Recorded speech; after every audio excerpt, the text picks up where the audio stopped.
And 23 ব্যাচের student তো প্রথম দিক দিয়ে একটু স্ট্রাগল হবে, মনের সাথে একটু ফাইট হবে একটু, পরে আস্তে আস্তে আস্তে আস্তে দেখবা যে তোমরাও অনেক সিরিয়াস হয়ে গেছো, অনেক ম্যাচিউর হয়ে যাবা। অ্যান্ড আমি তোমাদেরকে আরেকটা ছোট্ট কথা বলে আমাদের আজকের ক্লাসটা শেষ করবো। পড়ানো কিন্তু শেষ, এখন কিন্তু কোনো কিছু পড়াবো না, আর পড়ানো শেষ। জাস্ট ছোট্ট একটা কথা বলবো, সেটা হচ্ছে তোমাদের আমি একটা আমার সময় একটা জিনিস শিখছিলাম আর কি, শুনছিলাম যে তুমি ধরো জন্ম হয়েছে, এটা হচ্ছে দিস ইজ ইউ 0 ইয়ার্স, এটা তোমার জাস্ট জন্ম হয়েছে, এটা তোমার 0 ইয়ার টাইমটা, হ্যাঁ মানে যখন জাস্ট জন্ম হয়েছে। তুমি জন্ম হওয়ার পরে আজকে তোমার কত বছর, তোমাদের অ্যারাউন্ড গড়ে কত বছর বলো তো, একটু কমেন্টে জানাও। যদি আমি জানি বয়স অনেকেই বলতে চায় না, বাট গড়ে কত বছর আমি ঠিক জানি না যে তোমাদের গড়ে ঠিক কত বছর। তো আমি ধরে নিই ফর এক্সাম্পল তোমাদের এখন ধরো 16 থেকে 18 এই এজটা ধরো আছে, ঠিক আছে, 18 বা 19 এরকম এজ হতে পারে, ঠিক আছে। তো এই যে 16 থেকে 18 এজ, এই এজের জন্য আমি ধরো এসএসসি লাইফ পর্যন্তই বললাম, এসএসসি পর্যন্ত 0 ইয়ার থেকে এসএসসি পর্যন্ত তুমি যতটুকু বড় হয়েছ,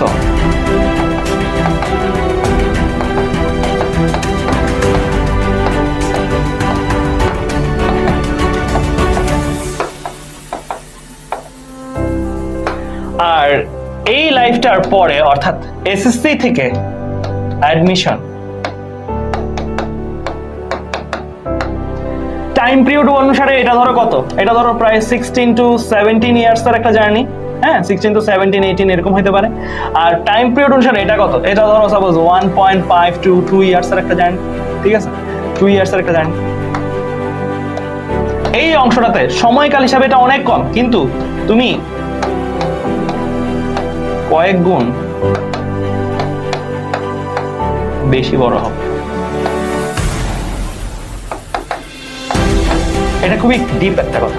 কেন ডিপ একটা কথা? কারণ এইটা বড় তো আর মানুষ হাতে পায়ে হয় না, হাতে পায়ে তো শরীরে তো বড় হওয়া এক জিনিস, এটা হচ্ছে মনে বড় হওয়া, মানসিক ভাবে বড়, মেন্টালি বড়। টু বি অনেস্ট, তুমি এই লাইফটার যা যা করতেছো তুমি এই টাইমটাতে যে আইদার হাসবা যে কি দুষ্টামি করতাম আগে, আর তুমি কাঁদবা ইস কি ভুল করছিলাম আমি, আর তুমি রিগ্রেট করবা, আর তুমি স্যাটিসফাইড থাকবা। এই টাইমগুলোতে কি করতেছি এটা ভেবে, বা কি করছিলাম আমি, ঠিক আছে। সো এটাই আমি বলবো যে আজকে যেই ছেলেটা বা যেই মেয়েটা অনেক কুল, অনেক মজা করতেছে, অনেক ফানি, অনেক এন্টারটেইনিং, অনেক হয়তো মানে কুল, সো কয়েকদিন পরে দেখবা যে সে চেঞ্জ হয়ে গেছে। অ্যান্ড এটাই বাস্তবতা, এটা সবার ক্ষেত্রে। আমিও তোমাদের বয়সটা এই সময়টা যখন ছিলাম, আমিও মাইট বি অনেক কিছু বেফাস কথাবার্তা বলতাম, অনেক কিছু বলতাম, মাইট বি যেই জিনিসগুলো আমি এখন মনে করলে আমার লজ্জা লাগে, এখন মনে করলে আমার রিগ্রেট হয়। সো এইটা প্রত্যেকটা ভাইয়া আপুকে জিজ্ঞেস করো যে এই টাইমটা তোমাকে মানসিকভাবে অনেক বড় করো, অ্যান্ড তোমরা এখন ওই জায়গাটাতেই যাচ্ছ, ওই জায়গাটা দেখাচ্ছ, এখন তোমরা অনেক বড়, অনেক সিনিয়র। অ্যান্ড আস্তে আস্তে তোমরা যখন এই স্টেজটা পার করবা না, তখন আসলে তোমার লাইফের মিনিং বা হ্যাঁ আমি বলবো যে ইনে ওয়ে তোমার কাছে খারাপ লাগবে, ইস আগে কত মানে স্বাধীন ছিলাম, আগে কোনো জবাবদিহিতা ছিল না, কিন্তু এরপরে নিজের চলা, নিজের ফেরা, সেই জিনিসগুলো নিজেরই করতে। অ্যান্ড তোমাদের আরেকটা জিনিস একটু বলি, তোমরা সবাই অ্যাটলিস্ট এতটুকু চেষ্টা করো, বাবা মা আমাদের জন্য অনেক করছে, এই টাইমটা জুড়ে সবারই বাবা মা অনেক করছে। এই টাইমটা থেকে মানে আফটার অ্যাডমিশন টেস্ট প্লিজ আমি বলবো স্বাবলম্বী হওয়ার চেষ্টা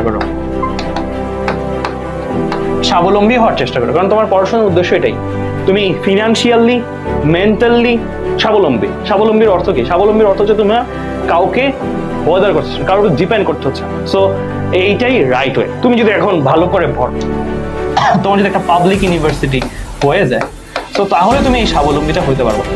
অর এলস ধরো তোমার প্রাইভেট ইউনিভার্সিটি অনেক ভালো পড়ায়, সত্যি কথা অনেক ভালো পড়ায়, কিন্তু সেই জায়গাতে তোমার বেসিক যে সমস্যাটা হবে সেটা হচ্ছে ফ্যামিলি থেকে প্রতি 4 মাস পর পর তোমার 500 টাকার একটা বান্ডেল, 100 টাকার 2টা বান্ডেল বা 3টা বান্ডেল নিতে হবে।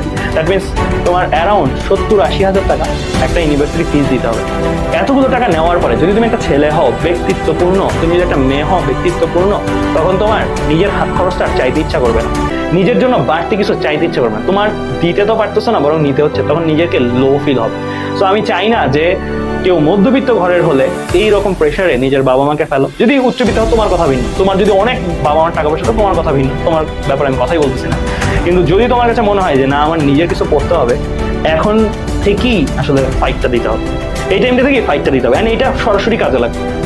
এই টাইমটা থেকে তুমি ফাইটটা দিতে পারলে বেসিক্যালি এই টাইমটা থেকে আমি বলবো যে ফ্রম ভেরি দ্যাট যে তুমি স্বাবলম্বী কি সেই জিনিসটা বুঝতে পারবে, and তখন তুমি নিজের দায়িত্ব নিজের ডিসিশন তুমি নিতে পারো। সো আমি চাই আমার স্টুডেন্টসরা চান্স পাবে কি পাবে না আমি জানি না, আমার স্টুডেন্টসরা স্বাবলম্বী হবে, এটা আমি চাই।